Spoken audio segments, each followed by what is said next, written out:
thesis statement is that sentence or two in your text that contain the focus of your essay and tells your reader what the essay is going to be about. Itu copy paste dari mana, Mbak? Saya mau bahasa Mbak sendiri. Ntar debutnya masih jalan tidak?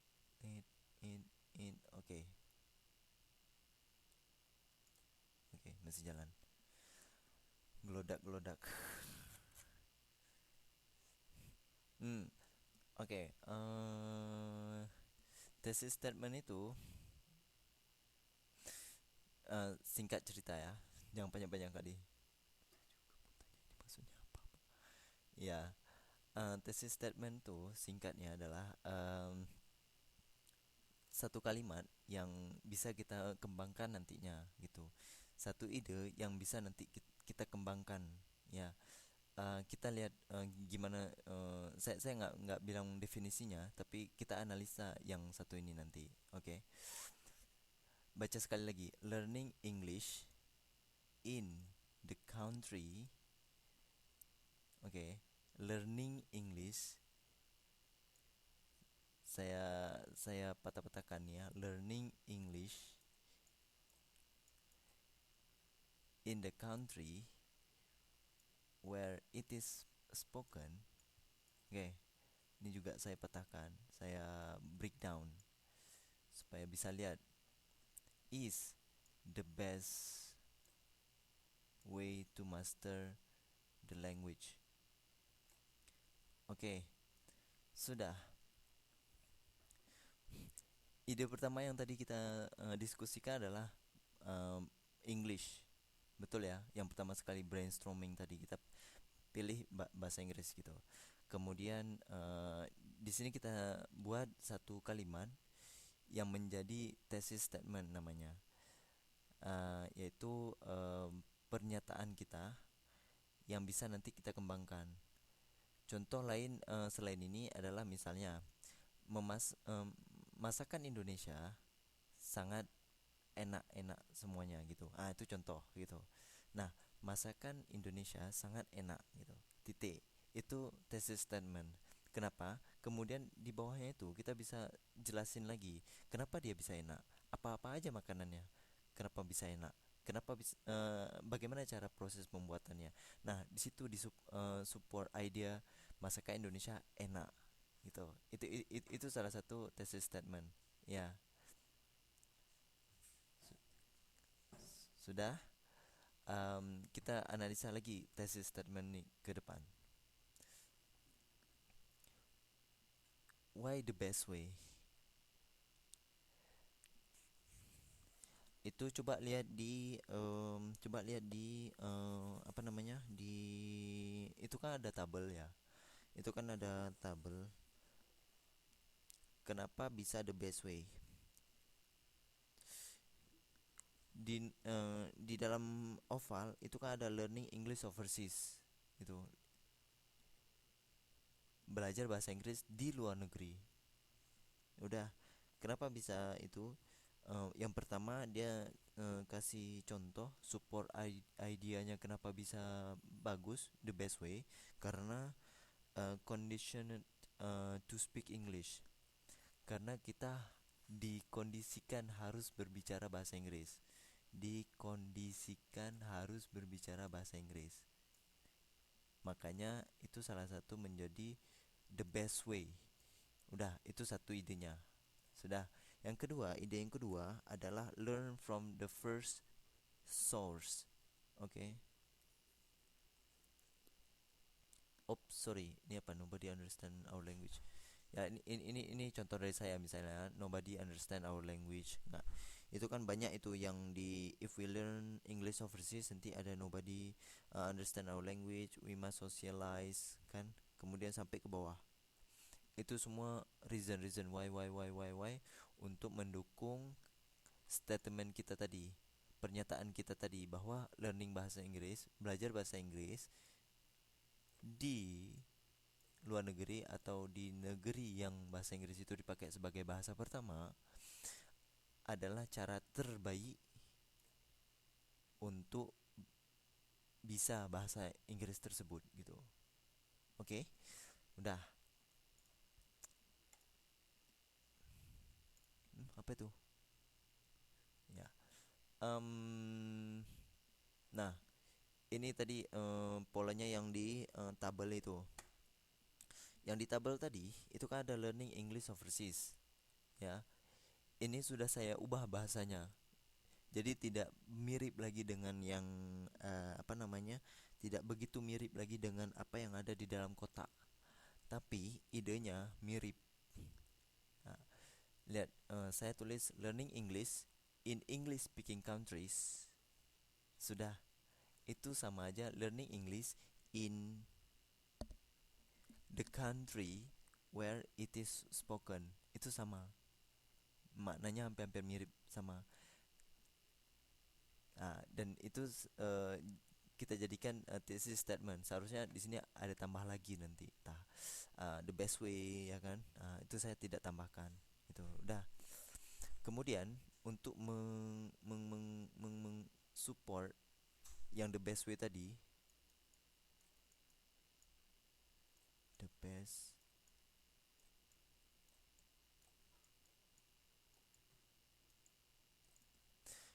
kita buat yang namanya support idea 1, 2,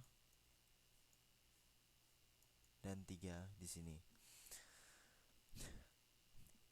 Kalau dilihat di kotak-kotak itu, the people speak English. Itu conditional to speak. Okay. Okay then. Inshallah. Okay, thanks. Is there any people?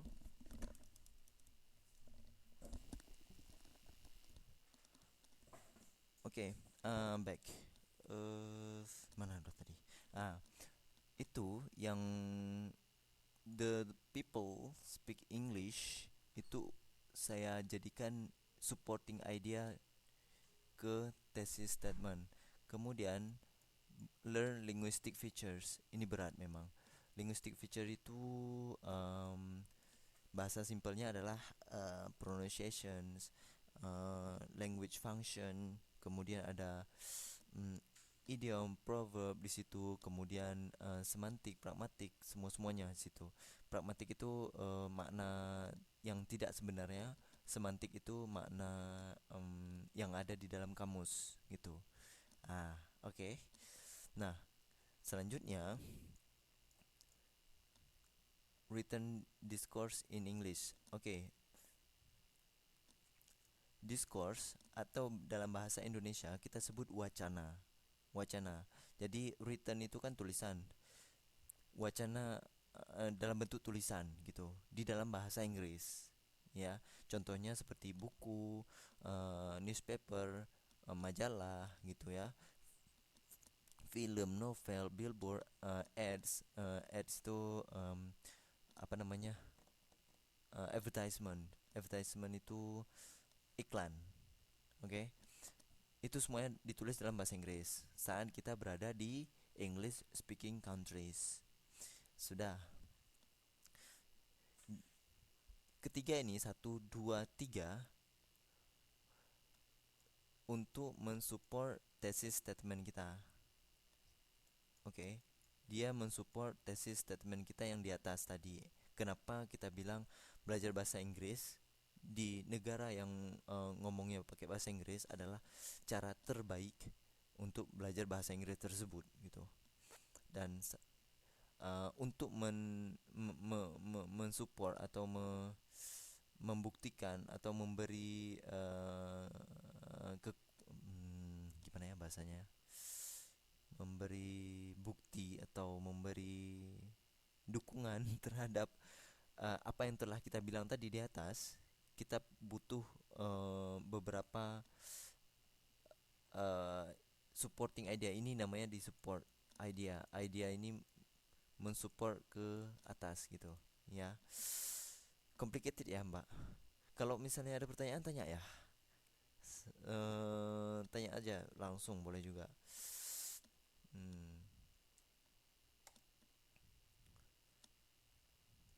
Oke, dalam tiap-tiap support idea ini Ini kita bilang support, ya, support idea.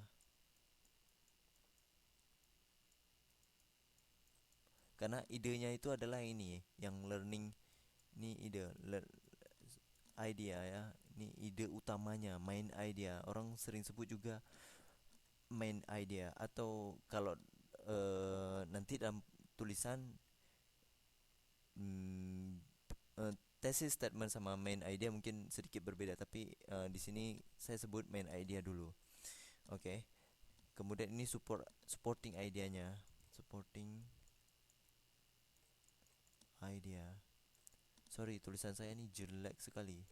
Ya, ini juga gitu, SE, supporting idea. Ini juga SE, supporting idea. Nah, di dalam supporting idea itu, awas ya, nanti saya tulis yang bagus nanti di di papan tulis nanti hari Minggu ini saya tulis yang bagus, awas. Uh, jadi the people speak English ini di dalam supporting idea itu ada lagi ide-ide tersendiri yang mensupport supporting idea itu sendiri gitu. Di sini the people speak English. Reasonnya kenapa gitu? Karena memang kita butuh untuk bersosialisasi, ya kan? Kita butuh ngomong ke orang lain gitu. Ah, Kemudian yang kedua, alasan kedua, orang lain tidak ada yang bisa bahasa kita gitu. Anggaplah ada, tapi mungkin kita tidak berjumpa gitu, ya. Probably no one understand our language, ya, walaupun nanti ada gitu. Sudah. Oke, nanti papan tulisnya blackboard ada, bukan blackboard, whiteboard. Oke, fine. It's okay, apapun boleh. Gitu. Sudah. Nah, next itu kalau di learn linguistic features, saya buatnya belajar pronunciation, kemudian belajar pragmatic sama semantik, kemudian belajar idiom sama proverb. Saya tanya, pragmatic itu apa? Tadi saya sudah sedikit bilang tentang pragmatic. Pragmatic itu apa maknanya? Apa artinya?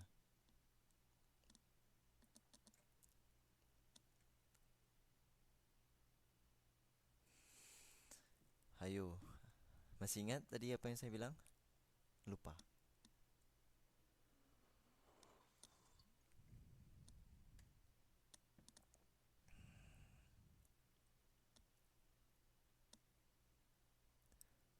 Aha.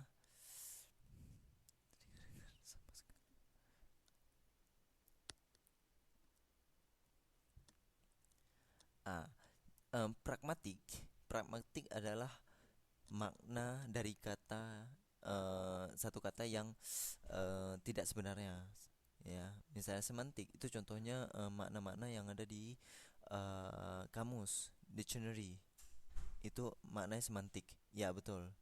Kamus, dictionary itu maknanya semantik, sedangkan pragmatik itu makna yang tidak sebenarnya. Oke. Itu panjang kalau kita ceritakan. Nantilah saya ngomong itu di kelas, ya. Kok sekarang panjang ceritanya. Kita fokus pada writing. Idiom, proverb, kemudian juga written discourse, wacana, tulis dalam bahasa Inggris, seperti buku, newspaper, magazine, oke, ya gitu. Kata kias, saya akan kasih contoh nanti. Nggak apa-apa Mas Dedi, selamat datang, assalamualaikum, nggak apa-apa. It's okay, fine. Kita akan sampai, mudah-mudahan sampai jam 10.15 atau jam 10.30 ya.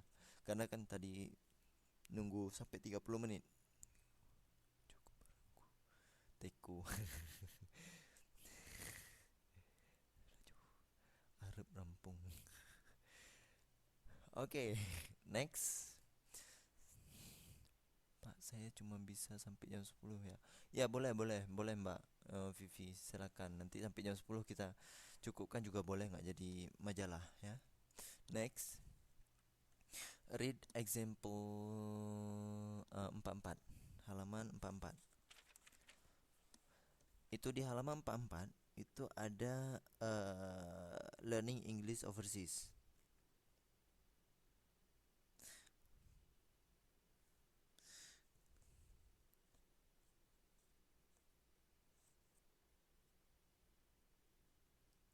Udah dibaca? Saya kasih waktu untuk baca dulu. Harus baca ini. Karena kalau nggak baca ini, kedepannya eh, nanti susah nggak ngerti-ngerti. Baca ini dulu.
Sudah dibaca semua?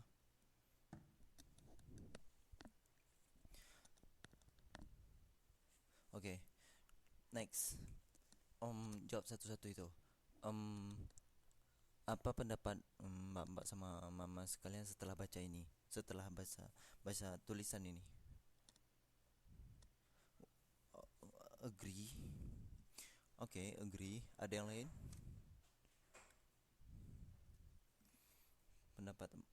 pendapat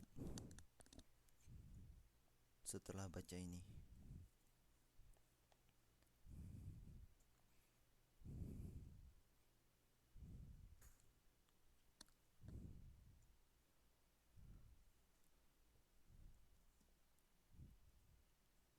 Sambil menyelam minum susu, hidup. Aha.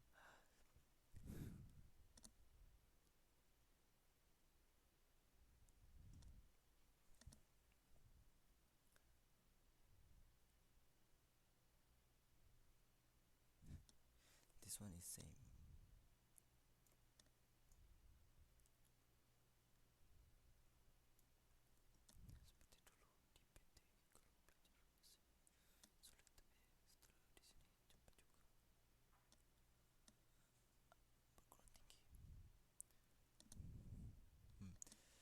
Belajar bahasa Inggris tempat orang yang berbicara bahasa Inggris, maksudnya Pak sambil belajar berjalan belajarnya. Bukan. Sambil be- belajar berjalannya. Gimana? Maksudnya Pak sambil berjalannya belajarnya. Maksudnya gimana Mas? Mas, ya Mas Wahab. Maksudnya gimana?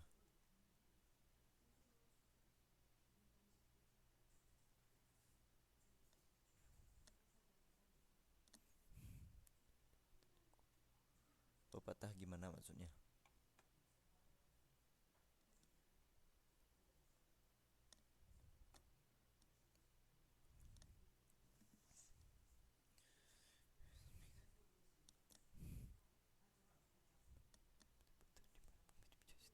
Oh. Oke, sip. Wait. Oke, whatever. Tadi udah kasih pendapatnya masing-masing ya. Nanti kita akan bahas lagi ini di TTM tetap muka hari Minggu ini ya. Kita pakai English Mania. Kita masih pakai uh, apa namanya? Ide main topiknya adalah English gitu ya. Pokoknya setuju dengan artikel ini. Sebab kalau belajar bahasa di negeri orang yang berbahasa yang kita pelajari akan cepat masuk. Sebab conversation with the language every day. How? Itu di bentar, sebelum kita analisa itu di sentence terakhir itu kan ada he language itself. Habis itu titik. Itu bukan he ya, tapi the. T-nya hilang tuh. Habis itu kemarin tuh saya sempat baca apa lagi yang hilang ya. Saya lupa, saya nggak tandain. Pokoknya di yang sentence terakhir, kalimat terakhir dari paragraf 1, 2, 3, 4, 5 itu the ya. Oke, itu ada 5 paragraf. Ada berapa paragraf di tulisan itu?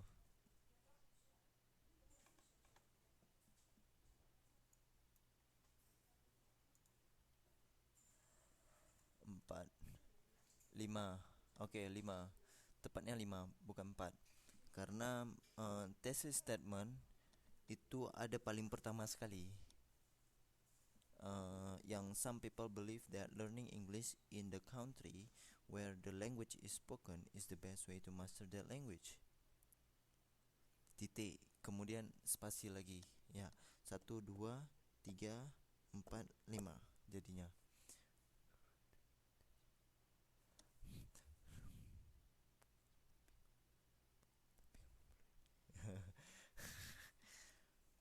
uh, Anyway, saya lebih suka paragraf pertama itu digabung dengan yang paragraf kedua sebenarnya ya.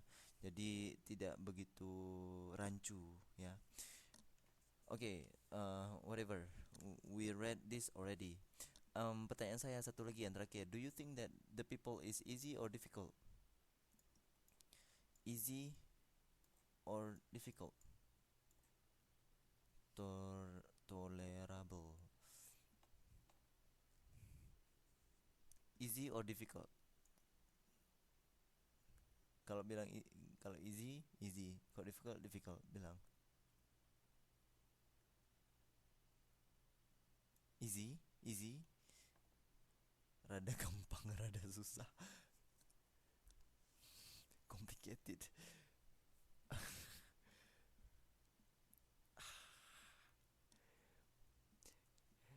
Oke, eh Guna yakin mbak-mbak dan mas-mas kalian pasti udah punya banyak pengalaman tentang belajar bahasa Inggris sejak semester 1, semester 2, semester 3. Nah, semester 3 nih kita coba rangkum semua, kita keluarkan apa yang sudah kita ketahui tentang bahasa Inggris, kita jadikan dia satu topik yang akan kita bahas dalam essay. Oke, nanti kita akan pakai topik itu terus sampai nanti mungkin di beberapa strategi essay selanjutnya. Oke, ya, mudah-mudahan ini easy, tidak begitu sulit, walaupun nanti mungkin ada kesulitan tapi nggak jadi masalah. Malam ini akan kita bahas topiknya sekaligus juga kita aura-abi tentang topik sentence-nya. Ya, saya sebutnya critical analysis.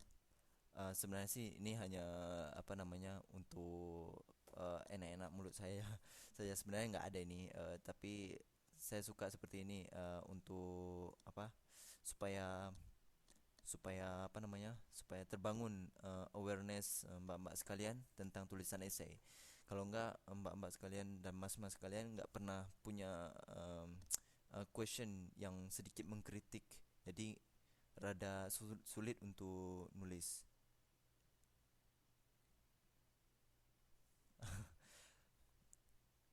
Itu tandanya kita sedang belajar dan maknanya memang kita sedang belajar, yang nggak jadi masalah memang. Oke, em, lihat lagi di halaman,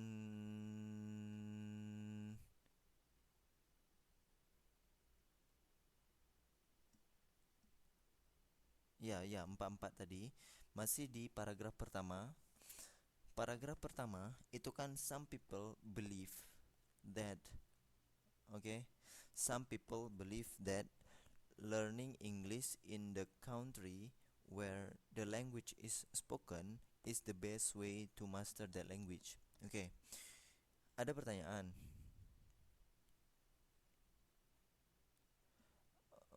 Ya, ada pertanyaan bahwa apakah selalu topik sentence atau thesis statement itu adanya uh, di paragraf pertama, di kalimat pertama. Tidak selamanya. Kadang-kadang thesis statement atau topik sentence itu adanya di tengah, kadang-kadang di tengah-tengah paragraf, atau kadang-kadang di ujung paragraf. Nah, jangan terkecoh nanti, misal mungkin di ujian nanti tiba-tiba kok nggak ada ini topik sentence-nya, bingung. Periksa dulu, kadang-kadang dia ada di paling bawah, kalimat terakhir sekali. Atau kadang-kadang dia ada di tengah. Oke.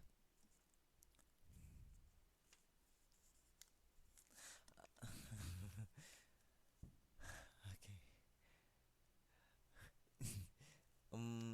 Jangan pantang menyerah dulu, Mbak. Ayo jalanin terus ya, pelan-pelan. Oke saja lah, Mbak Gru. Udah malam ya, saya ngerti.